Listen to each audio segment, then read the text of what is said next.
DXKS Surigao, DXKD Dipolo, DXKO Cagayan de Oro, DXKT Davao, DXKP Pagadian, DXXX Zamboanga, DXDX General Santos.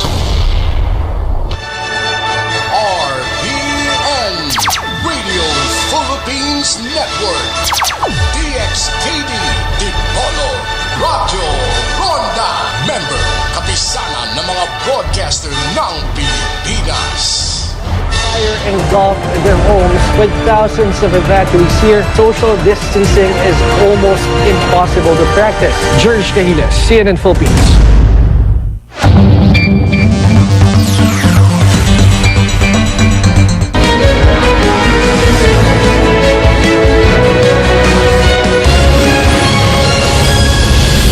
This is Newsnight, where we go above and beyond the headlines. I'm Ruth Cabal, sitting in for Pia Ontiveros. Tonight on the program, some good news for many commuters and jeepney drivers badly hit by the pandemic.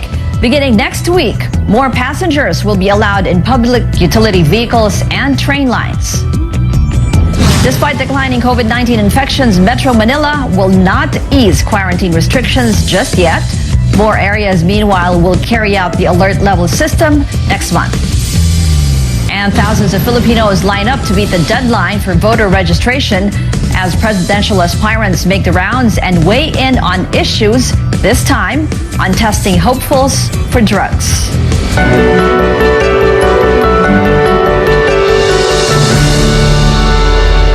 Expect road and rail transport to carry more passengers beginning next week. Our Paulo Barcelon joins us live from EDSA Balintawak in Quezon City.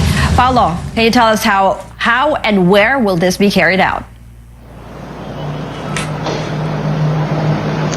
Well, changes in transport capacities will be seen on jeepneys, buses, and trains in Metro Manila, Laguna, Cavite, Rizal, and Bulacan beginning November 4th, all of which will start at 70% capacity. Transport officials say this will gradually increase until such time that public transport protocols would allow for full capacity.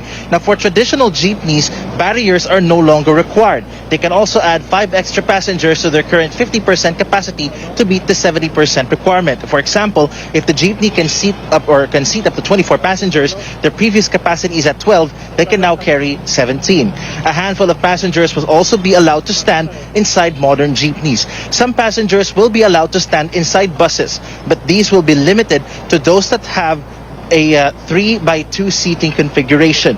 Trains, meanwhile, will now be allowed to carry more passengers. But authorities say they will deploy marshals to ensure physical distancing will be followed. Transport Assistant Secretary Stephen Pastor says these recommendations were done as the agency found no link between COVID transmission and public transportation. He adds, keeping the current 50% capacity in public transport does not address ridership demands, especially now that Metro Manila is under lower coronavirus restrictions. Mas maraming negosyo ang pinayagan na magbukas at mas marami rin po ang ating mga kababayan na lumalabas, kaya mataas na rin po lalo ang demand for public transportation. The Transport Department asked drivers to not use the surge in fuel prices as an excuse to load more passengers. The agency also said it will coordinate with the MMDA, local government units, and the PNP to ensure that capacity regulations are strictly implemented. Back to you. So, Paulo, we're having a long weekend because of the Undas holiday. And many are heading to the provinces. So, how's traffic there right now?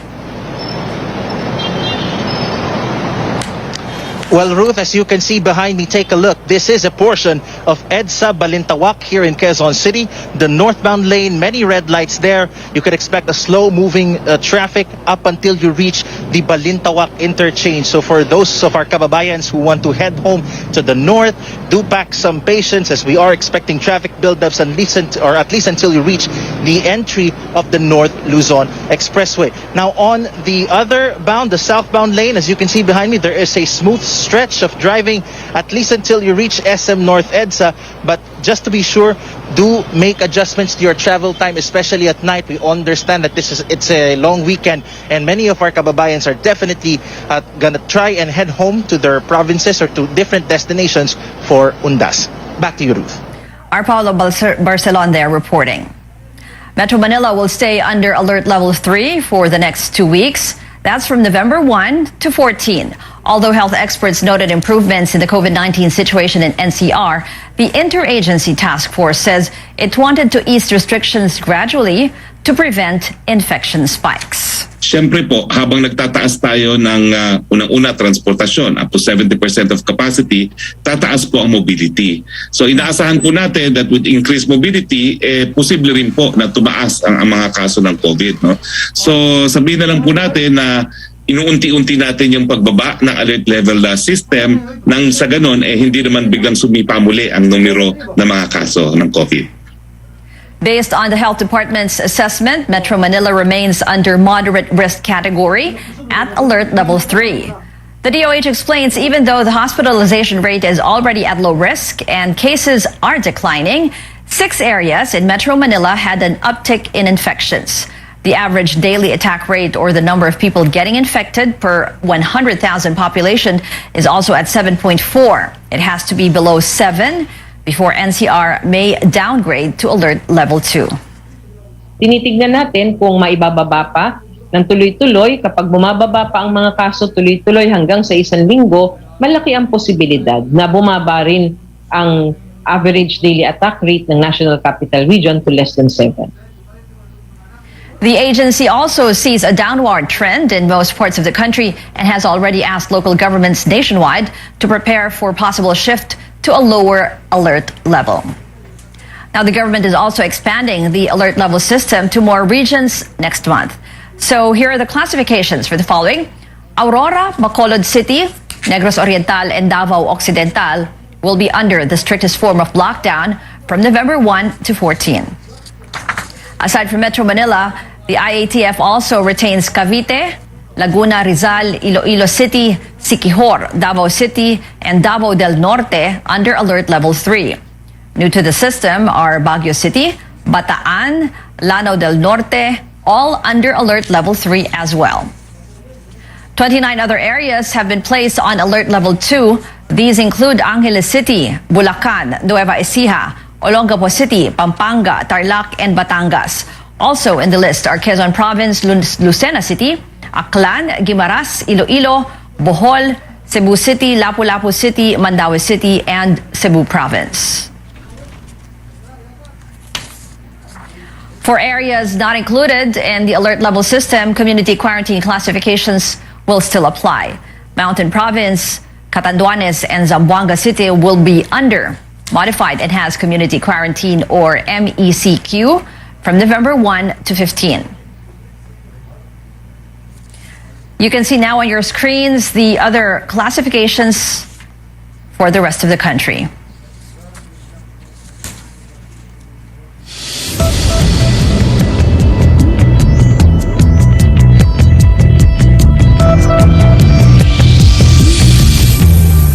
The country is on alert and still monitoring developments on a sublineage of the highly contagious Delta variant of the coronavirus. The health department did not give any recommendations yet on additional restrictions for travelers from areas where the sublineage was detected. The agency says current protocols are working against the entry of variants. Sublineage siya ng Delta, and may assumption na baka parang Delta rin ang epekto nito. No one can ever be prepared for any type of variant. Kasi pinag-aaralan di ba? Katulad yung Delta variant, sabi nila ang transmissibility is this much. Sabi nila may immune escape this much. Pero hanggang sa ngayon pinag-aaralan, di ba? How much it has affected the vaccines, how much it has affected the different populations in the world. So how can you be prepared when science and evidences are continuously evolving? The AY42 sublineage has been tagged as variant under investigation in the United Kingdom after a recent rise in cases there. The UK Health Security Agency said this type of virus is slightly more transmissible than the original Delta variant.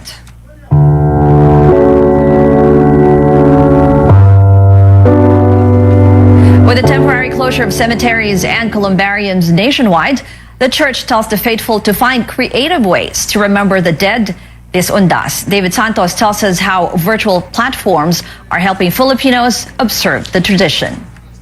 For cemetery cleaner Rodel de Guzman, the pandemic is also killing his business even during undas. From an average of 20 clients a day, he's now down to at least 3. And some transactions are done online. Bibidyo call ka nila para makita nila yung punto nila, para makita po naman po nila na inayos nyo. With cemeteries closed for the long undas break, some offer virtual visits. This Mandaluyong Catholic Church, for example, can take pictures of graves and tombs and send it to the families of the dead free of charge. Requests can be coursed through their Facebook page. On November 1st, the church will live stream the blessing of the graves.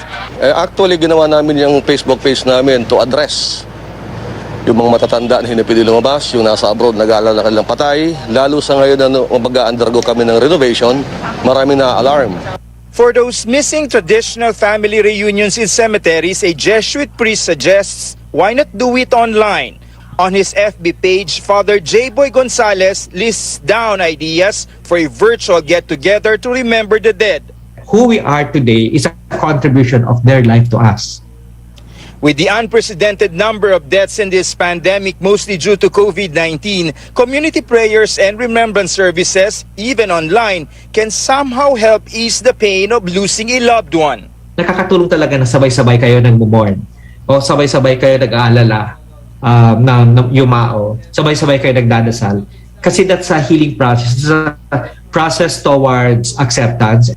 The Archdiocesan Liturgical Commission has released the family prayer for the faithful departed, a special undas prayer for those staying at home. The faithful can also submit names of the dead to churches to be read out during masses for the entire month of November. They are also encouraged to attend undas masses, whether in person or online. David Santos, CNN Philippines. When Newsnight returns, we take you to Manila to check on the voter registration for the 2022 elections. And another busy day for presidential aspirants as they make their rounds in the provinces. Keep it here on CNN Philippines. Ini ang RPN DXK Radio Ronda 1053 kHz.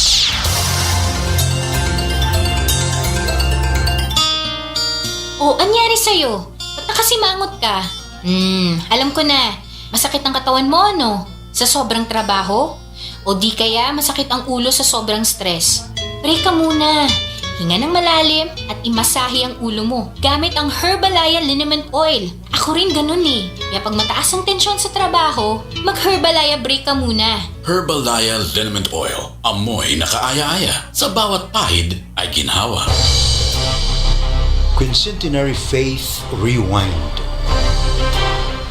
Ferdinand Magellan died in the hands of Dato Lapu-Lapu in the Battle of Mactan. Spanish navigator Juan Sebastian Elcano took command of the voyage, which finally reached the Spice Islands. To date, the expedition is also known as Magellan-Elcano Expedition. KBP marks 500 years of Christianity and this station. O, anyari sa'yo? Ba't nakasimangot ka? Alam ko na. Masakit ang katawan mo, ano? Sa sobrang trabaho? O di kaya masakit ang ulo sa sobrang stress? Pray ka muna. Hinga ng malalim at imasahe ang ulo mo gamit ang Herbalaya Liniment Oil. Ako rin ganun eh. Kaya pag mataas ang tensyon sa trabaho, mag-Herbalaya break ka muna. Herbalaya Liniment Oil. Amoy na kaaya-aya. Sa bawat pahid ay ginhawa.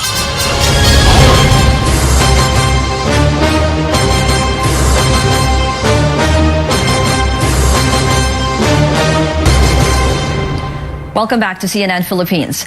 More people trooped to voter registration sites on the eve of the deadline. Let's now check the situation on the ground. Chrissy De Matulak joins us live. Chrissy, how's the crowd at this hour?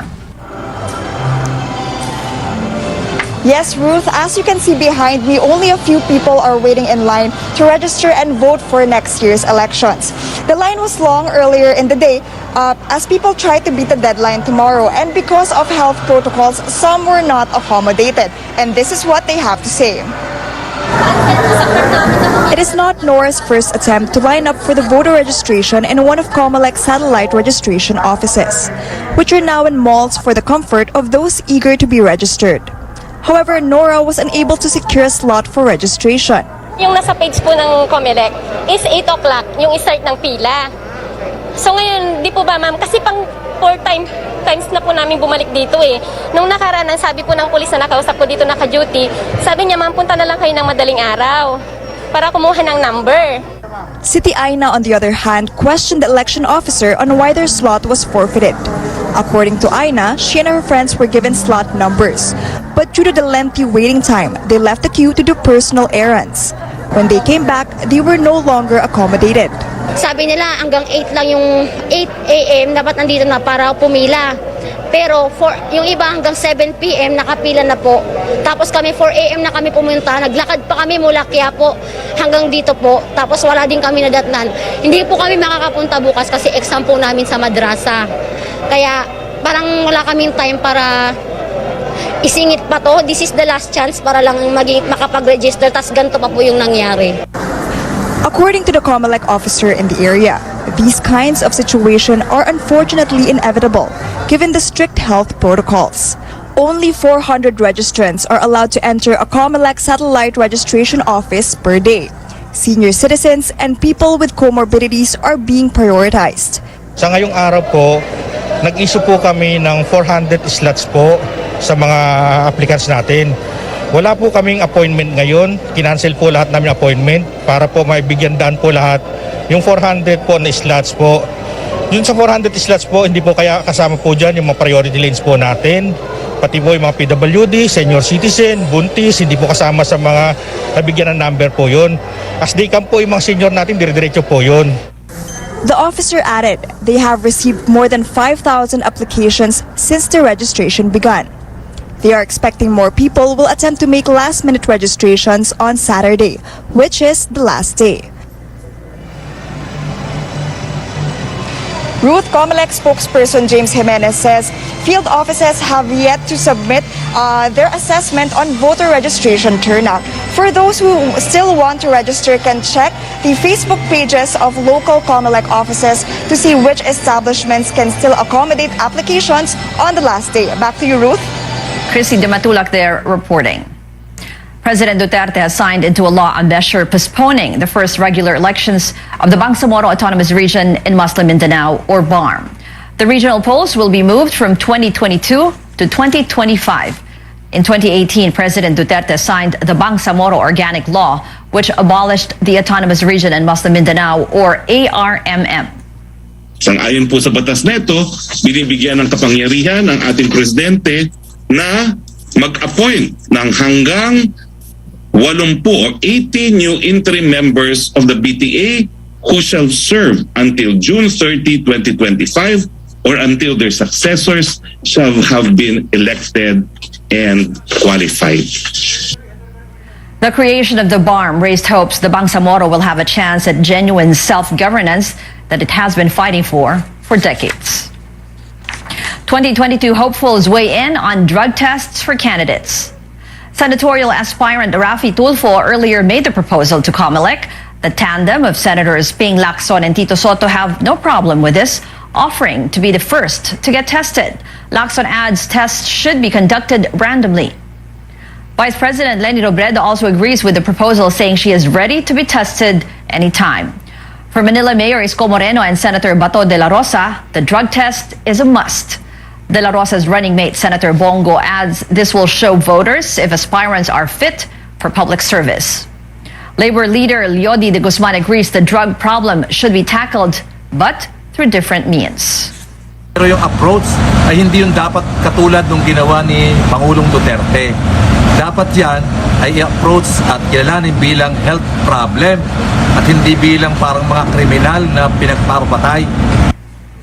Robredo also reveals how she will combat illegal drugs as well as her other plans if she wins the presidency next year. Will her approach be as bloody as the Duterte administration's? Our senior correspondent Anjo Alimario has the story. The war on drugs was a centerpiece of Duterte administration, a bloody war that left thousands dead.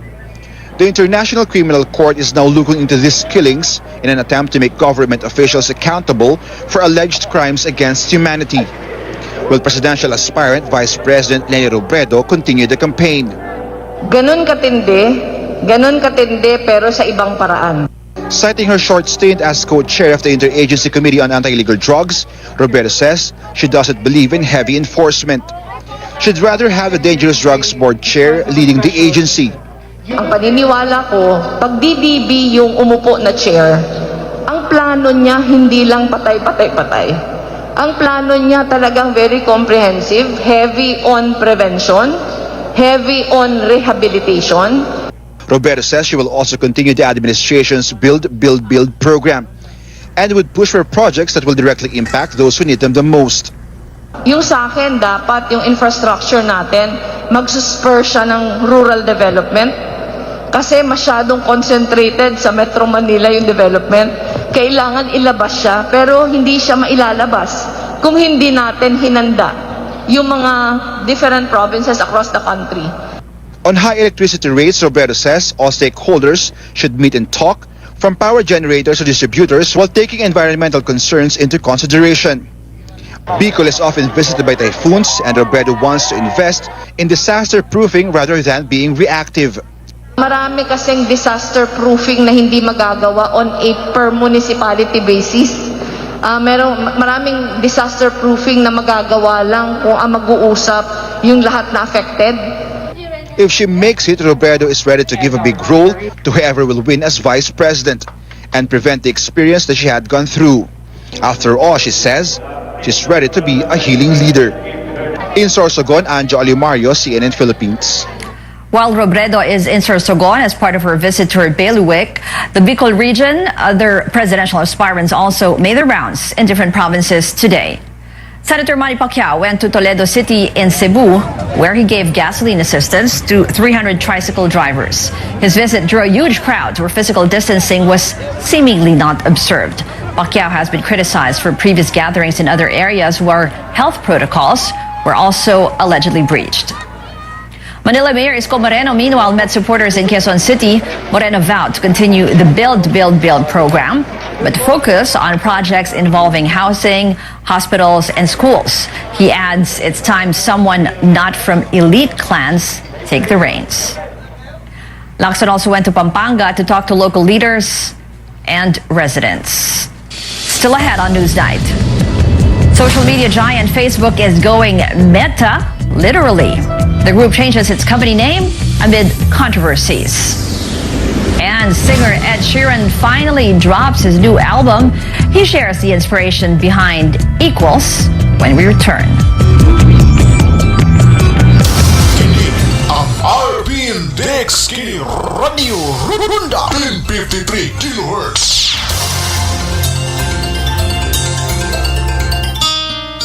Oh, anyari sa'yo? Ba't nakasimangot ka? Alam ko na. Masakit ang katawan mo, no? Sa sobrang trabaho? O di kaya masakit ang ulo sa sobrang stress? Break ka muna. Hinga ng malalim at imasahe ang ulo mo gamit ang Herbalaya Liniment Oil. Ako rin ganun eh. Kaya pag mataas ang tensyon sa trabaho, mag-Herbalaya break ka muna. Herbalaya Liniment Oil. Amoy na kaaya-aya. Sa bawat pahid ay ginhawa. Quincentenary Faith Rewind. The image of Santo Niño may have come from Michelin Flanders, now part of Belgium. There are surviving images that resemble the one in Cebu from 16th century Flanders. King Charles I of Spain grew in Flanders and must have obtained and given images of the Santo Niño for the expedition.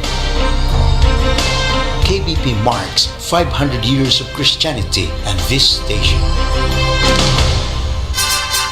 RPN Dexki Radio Runda 1053 kHz. Ako, ini-imagine ko yung bar dati. Laging masaya. Kasi miss ko na kayo. Buti na lang, may San Miguel dito sa tindahan. Pagtapos ng mabigat na araw, mag-inuman with friends and San Miguel. 100 calories lang. Magaan sa tiyan. Ulitin natin to. Ang alin? Mag-imagine? Hindi. Mag-inuman.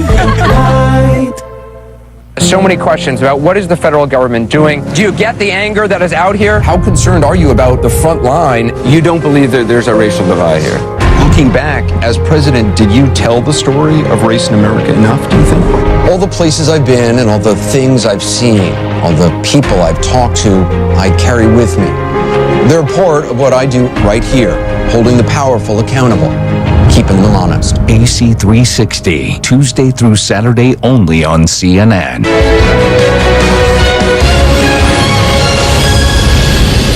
Welcome back. It's do or die for the Magnolia Hotshots as they face off against the TNT Tropang Giga in Bacolor, Pampanga. Game 5 of the Best of 7 series for the PBA Finals is off to an exciting start. TNT is currently leading at 17-12. If Magnolia manages to snag a victory tonight, the games continue. Otherwise, TNT takes home the title. They hold a commanding lead of 3 game wins to 1 loss. The tech company behind Facebook and Instagram is taking on a new name, Meta. CEO Mark Zuckerberg announced the corporate label will no longer be Facebook, but the social media platform's name stays. Zuckerberg said the new title was inspired by the Greek word meta, meaning beyond, to symbolize that there is always more to build. It is time for us to adopt a new company brand to encompass everything that we do. To reflect who we are and what we hope to build, I am proud to announce that starting today, our company is now Meta. Our mission remains the same. It's still about bringing people together. Our apps and their brands, they're not changing either. And we are still the company that designs technology around people. The change comes after multiple controversies about the company surfaced. A former Facebook product manager testified they were amplifying harmful content on the site and putting profit over user safety. And in music, the equation is practically complete. Ed Sheeran has released Equals. His comeback album, like previous ones called Plus, Multiply, and Divide, was also named after a mathematical symbol. But it took a while to solve this math problem. The Grammy-winning singer told CNN Philippines that the album remained a work in progress for a long time. You know, I started it in 2017, so that I mean, it's been a long process since then. But I think as soon as the pandemic hit, and then my daughter was born, and then my friend died, and then I turned 30, that period was the most inspiring time. I had so many different songs come out in that time. No, I've been speaking to, there's a guy, Danny Filth, who's the lead singer of Cradle of Filth, so I've been speaking to him about doing a collaboration with Cradle of Filth. I think it would be like a charity thing if we do it, but yeah. Equals features chart-topping hit Bad Habits and 14 other tracks. And before we go, after the success of A Star Is Born, pop icon Lady Gaga is taking on a fashion-filled crime drama. CNN's David Daniel gives us a look at its latest trailer on the Hollywood Minute. I don't consider myself a particularly ethical person, but I am fair. I subscribe to unconventional punishments. Lady Gaga takes charge in the new trailer for House of Gucci. Director Ridley Scott's juicy fashion murder drama is based on the true story of Patrizia Reggiani, who hired a hitman to kill her ex-husband, the former head of the Gucci fashion empire. House of Gucci opens in theaters November 24th. To begin with, you take a deep breath. Variety reports that Benedict Cumberbatch will play real-life Russian spy Alexander Litvinenko in the upcoming HBO limited series Londongrad. The former FSB agent and Kremlin critic was killed by poisoning with a radioactive isotope in England in 2006.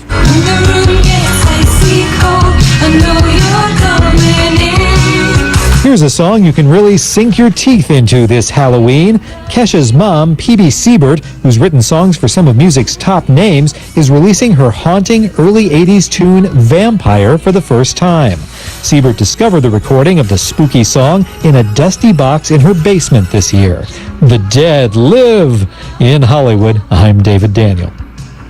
It's 57 days before Christmas, and that's it for tonight. I'm Ruth Cabal for Newsnight, where we go above and beyond the headlines.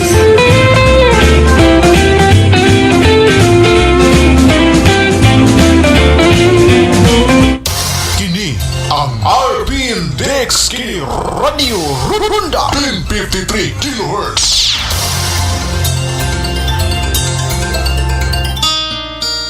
anyari sa'yo? Ba't nakasimangot ka? Alam ko na. Masakit ang katawan mo, no? Sa sobrang trabaho? O di kaya masakit ang ulo sa sobrang stress? Break ka muna. Hinga ng malalim at imasahe ang ulo mo gamit ang Herbalaya Liniment Oil. Ako rin ganun eh. Kaya pag mataas ang tensyon sa trabaho, mag-Herbalaya break ka muna. Herbalaya Liniment Oil. Amoy na kaaya-aya. Sa bawat pahid ay ginhawa. Honorable Angel Halusos Carion, Batanon, Buutan ug Malagaron, City Councilor of the Pitan City, Chairman, Committee on Tourism, Committee on Labor, Committee on Child Welfare and Development. Honorable Angel Halusos Carion, Batanon, Buutan ug Malagaron, City Councilor of the Pitan City. O anyari sa'yo? Ba't nakasimangot ka? Alam ko na. Masakit ang katawan mo, no? Sa sobrang trabaho? O di kaya masakit ang ulo sa sobrang stress? Break ka muna.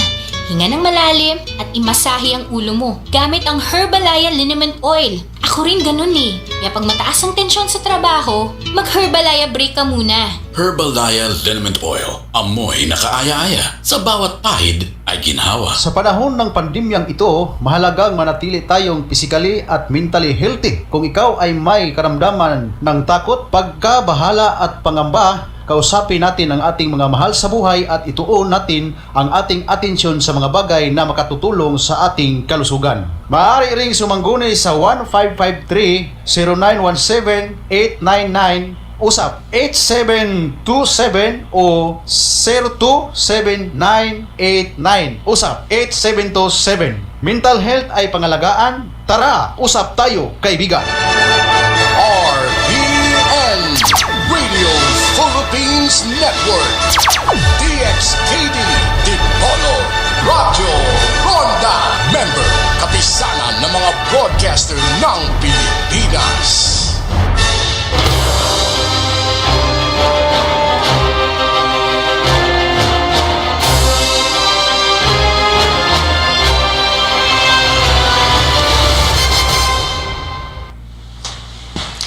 Ngayong isa-isa nang nagsusulputan ang mga kakandidato sa 2022 elections, panahon na para kilalanin ang mga pagpipilian ng mga botante. Isa sa inaasahang tatakbong senador ang kilalang TV presenter na si Raffy Tulfo. Matapos ang higit 2 dekadang career sa broadcast, nagpaalam si Tulfo sa kanyang public service program. Formal siyang naghain ng COC nitong weekend. Matatandaang nanguna si Tulfo sa pinakabagong senatorial survey ng Pulse Asia. Noong Hunyo, nasa pang-4 siya sa ranking ng senatorial preferences, kasunod ni na Senator Pacquiao, Mayor Isko at Mayor Inday Sara. Pero sa kasunod na Pulse Asia survey nitong Setyembre, naungusan na ni Tulfo ang ibang tinitingnang posibleng kakandidato. At kaugnay niyan, makakapanayam natin ngayon. First time niya dito sa CNN Philippines, si senatorial aspirant Raffy Tulfo. Good evening. Okay lang ba? Is it okay if I call you Raffy or would you like Mr. Tulfo? Okay lang. Yeah. Raffy is okay. Raffy. Good evening. Okay, thank you very much, Raffy, for joining us tonight. So, wow you tied with Alan Cayetano ranking 1 to 2 sa Pulse Asia September 6 to 11, and then like we said earlier, no, yung June survey ranking nyo is 3 to 6. What do you attribute this to? Is it your, some people say your brand of public service, your brand of justice, getting things done, your popularity dahil kilala ka, no? You're a TV personality. Pangalawa lang siguro, PA, yung popularity. I think it's more of yung tiwala ng taong bayan sa akin, yung tiwala ng mga tao lumalapit sa akin para idulog ang kanilang mga problema na mabilis ko naman na-actionan. So, hindi natin pwedeng lukohin yung mga tao.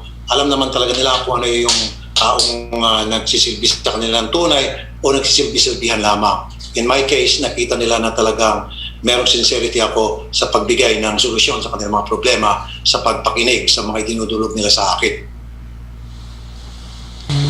Okay, so parang the idea that you get things done, yung tinatawag na brand of justice of Raffy Tulfo, is that it?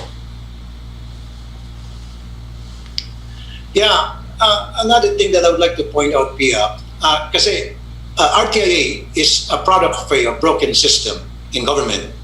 marami kasi mga maling sistema na hindi maganda na nangyari sa gobyerno. Kaya yung mga tao, sawang-sawa na pagod na sa kalapit sa mga gobyerno, sa mga taga-gobyerno na pinaikot-ikot lamang sila, that's why they come to me. Now, kung maayos sana ang pamamalakad ng ating mga taga-gobyerno, hindi na nila kailangan ng RTIA, hindi na nila kailangan ako. Okay. It seems to be na parang you're so focused on that, ano, na para bang ang gusto mong gawin is to help people, to get them the justice they deserve as far as you're concerned, to address their needs right away. Is this something that you will do, that yung gagawin mong batas? What are you going to do to, like you said, kasi you want to help people, you want to protect them.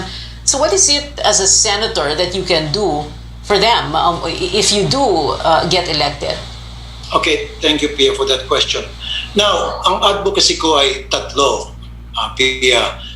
Ito yung araw-araw na mga problema na ikwentro ng aking action center na nakakausap ko na binibigyan ko solusyon, OFW, labor, and family. So, dyan talaga magiging center ng aking advocacy, ng aking legislation to make sure na darating yung time na yung RTIA ay hindi na kailangan. Kumbaga maging paso na because nakapagpasa na ako before the end of my term kung papalarin na mga komprehensibong mga legislation that would really solve all these problems na inilapit sa akin na mga complainants ng OFW, labor, and family. Alam mo, Rafi, syempre yung candidacy mo or yung magiging candidacy mo and you're having filed the COC and you yourself as a personality, you are not without controversy. You're a very controversial guy. There are a lot of people who say good things about you. There are a lot of people who say bad things about you also.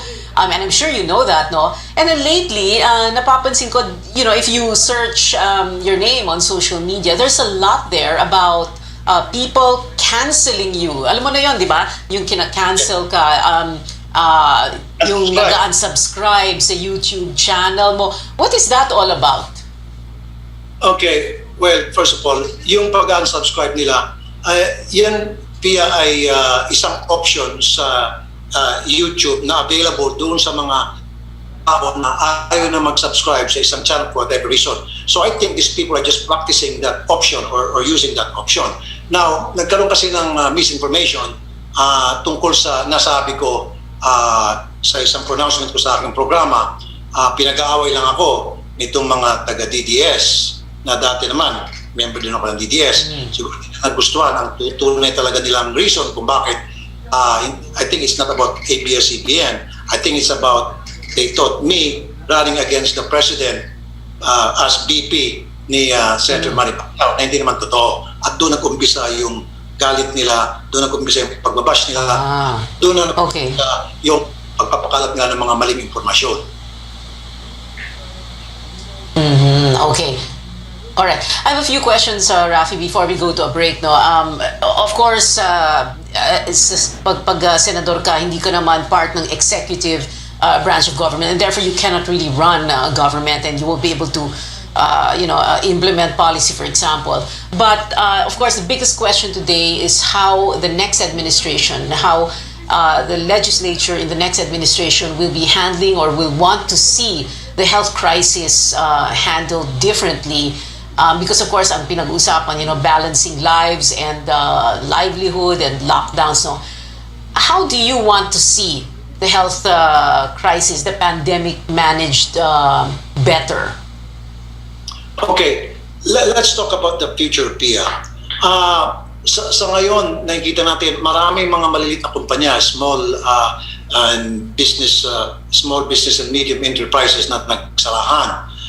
Kasi yung ating economy ngayon, if you remember, if you know, na based on what we call is yung consumer-based economy. Yan ay dahil umaasa, nakasandal yung ating ekonomiya sa mga remittances ng ating mga OFW. At nakikita mo naman, marami sa ating mga OFW na papauwi na. So, pag ako'y nasa Senado, I will introduce legislation na para magkaroon tayo ng konting shift going to a production-based economy. At ano yung production-based economy?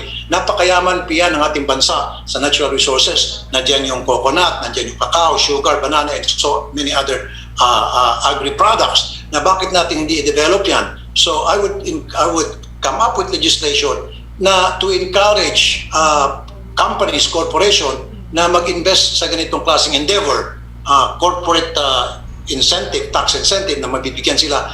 That way, it will generate employment and at the same time, it will generate revenue for our country. Corruption, of course, systemic. It's like a given already dito sa Pilipinas. What would be, again, syempre, lawmaker ka, no? But what kind of strategies would you like to see the next administration to really combat corruption? Yung parang matapos na talaga ito. And would you, for example, in the future, merong erring official, no?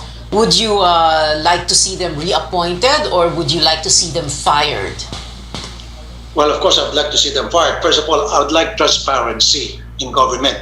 Yan kasi na-inkwento ko ngayon na problema even in my line of work kapag ako'y tumatawag sa mga iba't ibang ahensya ng gobyerno para ilapit yung tulong ng mga lumalapit sa akin, mga kababayan natin, walang transparency, nagtatago sila. Kuminsan, pag tinatanong ko, bakit hindi na-action itong problemang ito, tinatago nila, ayaw niyan sabihin kasi sinasabi nila, kailangan pa sabihin sa mas nakakataas. Yung pala, yung mas nakakataas, may utos sa kanila na wag magsalita dahil may nangyari ng kabalastugan. So when I get there sa Senate, then I will introduce legislation na magkaroon ng transparency in government, more transparency.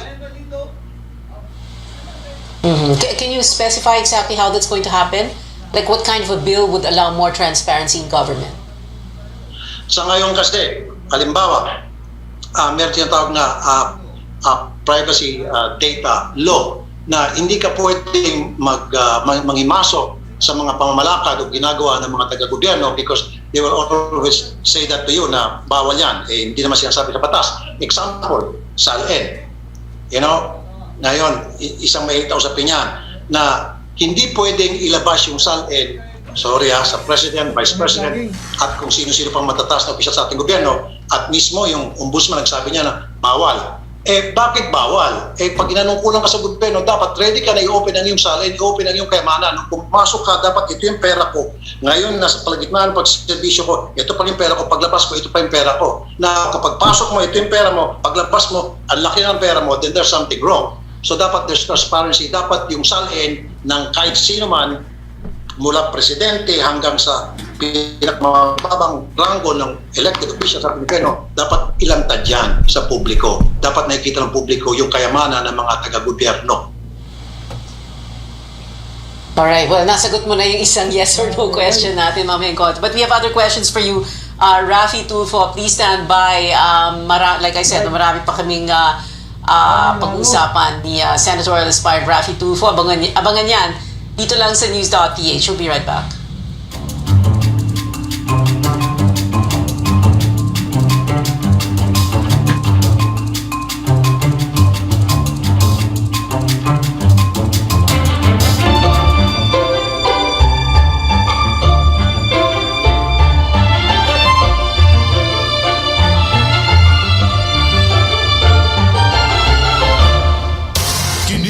Ang RPN Dex Kini Radio Ronda 1053 kHz.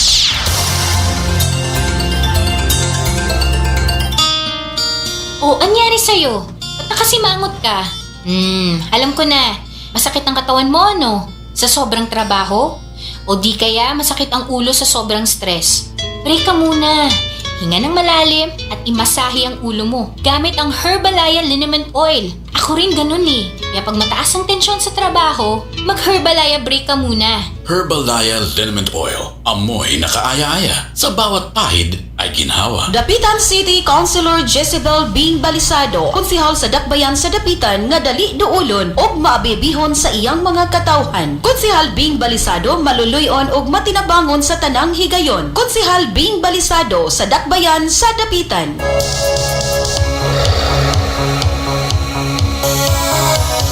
News Recap Pupong on board.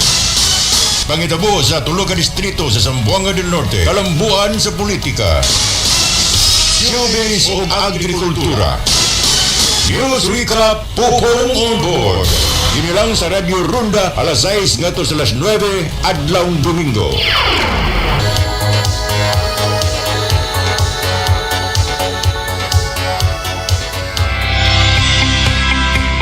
Katungod sa publiko nga masayod, sa tinuod nga paghitabo sa palibot, may kalabot na ang pagparagan sa mga buhatang lokal ug nasyonal. Masayod sa gihimo sa mga gitahasan nga magdumala sa rinda sa atong mga gamanan. Tungod nini nataw kining tulumanon. Sayri ang lungsod. Sayri ang lungsod. Gidalit kaninyo ni Sibiana RPN DXKD Polo. Sayri ang lungsod. Dinhi inyo madungog ang paghimay sa mga nag-unang isyu o gisgutan may kalabot na sa katilingban. Sayri ang lungsod. Mga problema, reklamo sa komunidad nga gustong ipabot sa mga hintungdang opisina o namunuan. Sayri ang lungsod. Inyong madungog dinhi lamang sa inyong gisaligang RPN DXKD Radio Runda di Polog 1053 sa dial sa inyong mga radio. Sayri ang lungsod. Makita usab sa inyong official Facebook page sa RPN DXKD di Polo, YouTube o Twitter. Please subscribe, like, share, and follow.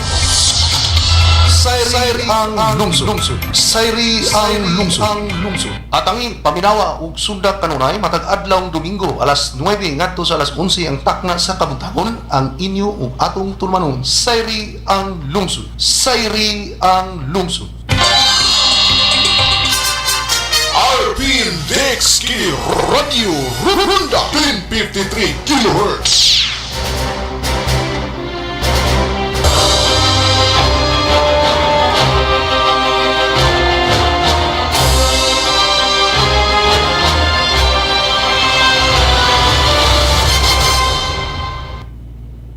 News.ph sa CNN Philippines. Kasama pa rin natin ang batikang broadcaster at senatorial aspirant, the very controversial Rafi Tulfo. I was about to say Erwin. Ang kapatid niya kasi naging co-anchor ko for a long time. But anyway, Rafi, before we go to the yes or no questions, just one last question. Yung yes or no pala mamaya, yes or no lang. You cannot explain. So, syempre, one of the most controversial programs of the Duterte administration, itong drug war, no, the anti-drug war. Are you in favor, in the next administration, are you in favor of another ironclad, no-nonsense anti-drug policy? You know, would you fight the war on drugs the same, or would you want to see the war on drugs fought the same way it was fought during this administration? No. No. Yes. What was that? No? Yes, no. Kasi marami na mamatay. So, no, it's okay. Hindi naman yes or no question yan. You can explain. You can explain muna. So, you're saying na hindi pwedeng ganun ulit. Kasi dapat this time magkaroon ng due process. Dapat ma-observe natin yung karapatang pantao ng kahit sino man, whether is a suspect or whether is a criminal. Meron din karapatan siya. At lalong-lalo na, wag dapat siyang pinapatay.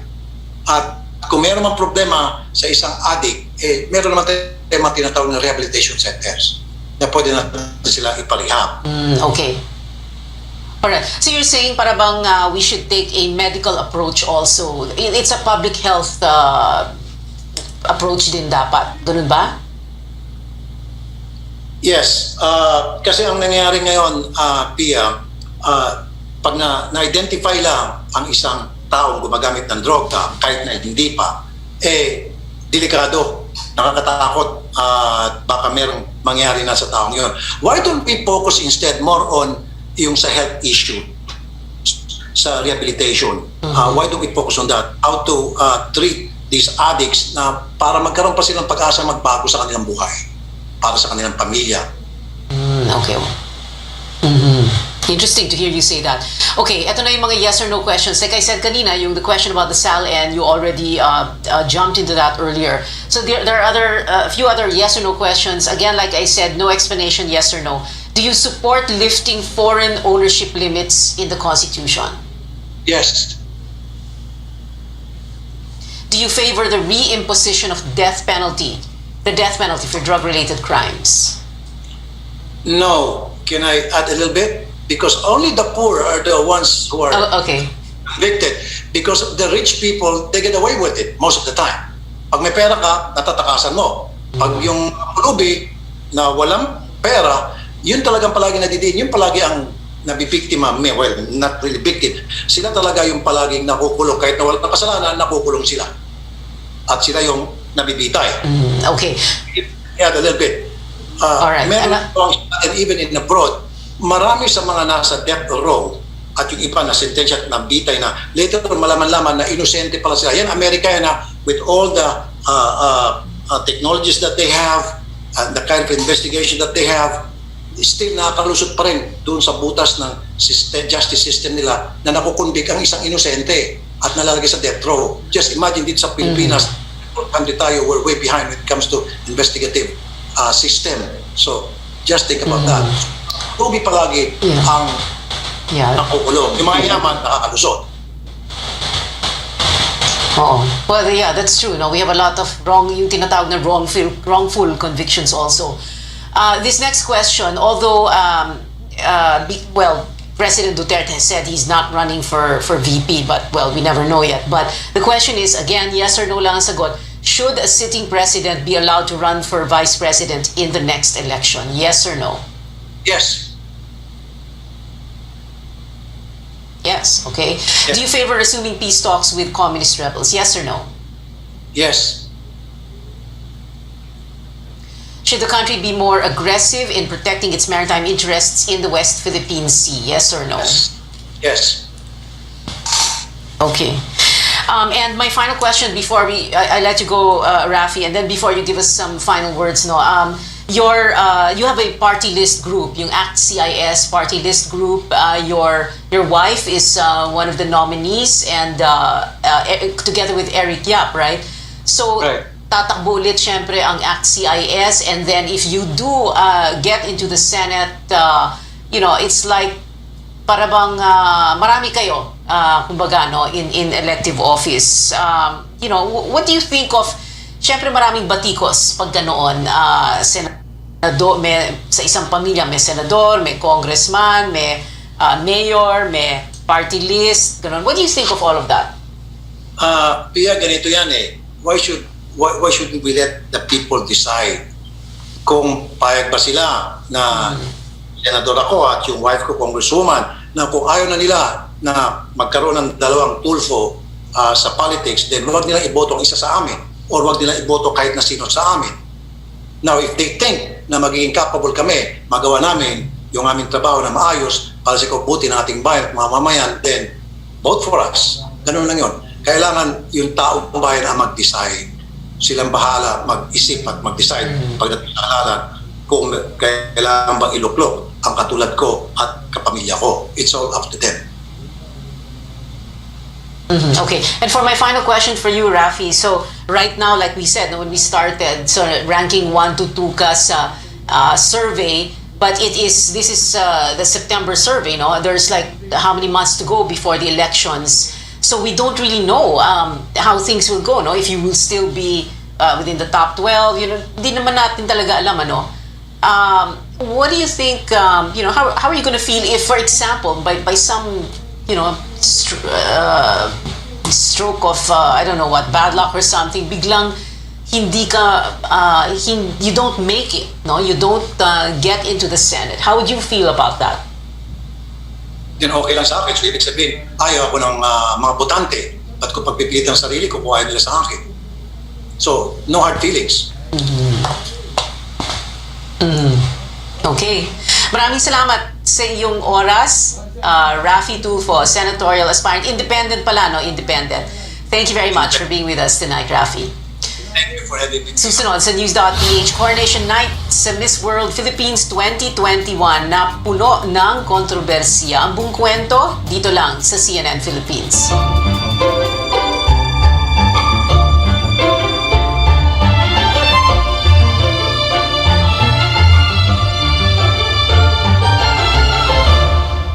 Kini ang RPN Dex Kini Radio Runda 1053 kHz.